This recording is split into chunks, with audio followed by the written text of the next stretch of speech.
सर्वप्रथम जय महाराष्ट्र. आता थोड्याच दिवसात निवडणुकाला आल्या आहेत. लाईक 15 तारखेला निवडणूक आहे महानगरपालिकेची.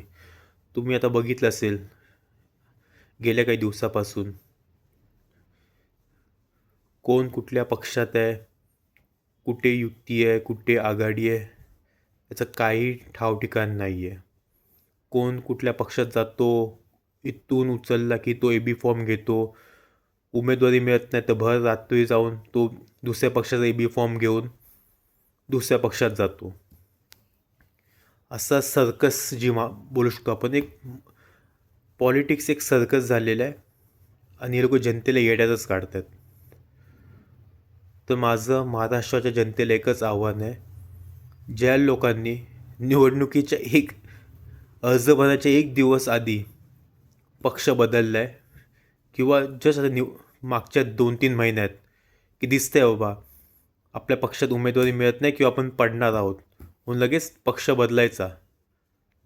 मला तर एकच म्हणायचं आहे या लोकांबद्दल, जी माणसं स्वतःच्या पक्षाचे होऊ नाही शकले, ज्या पक्षाने यांना आधी नगरसेवक केलं, तिकीटं दिली, मोठं केलं, ह्यांना कोण ओळखत नव्हतं त्या लोकांना संधी दिली, हे लोक निवडणुकीच्या वेळी लगेच पक्ष बदलतात.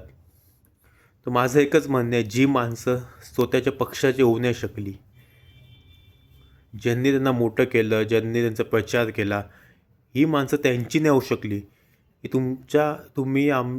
तुम्ही माझ्यासारखे सामान्य जनतेचे काय होणार आहेत एवढं लक्षात ठेवा. म्हणून जे निष्ठावंत आहेत किंवा तुम्ही बघते की हा माणूस कुठल्याही पक्षाचा असो पण गेले 10 वर्ष 20 वर्ष एकाच पक्षात आहे, त्यालाच मतदान करा. कारण हे दलबद्री लोक आहेत. आज तुम्ही त्याला वोट कराल, उद्या उठून पुन्हा पुढच्या महिन्यात दुसऱ्या पक्षात असेल. तर त्यासाठी माझं आव्हान आहे, अशा लोकांना निवडणुकीत पाडा. जय हिंद, जय महाराष्ट्र.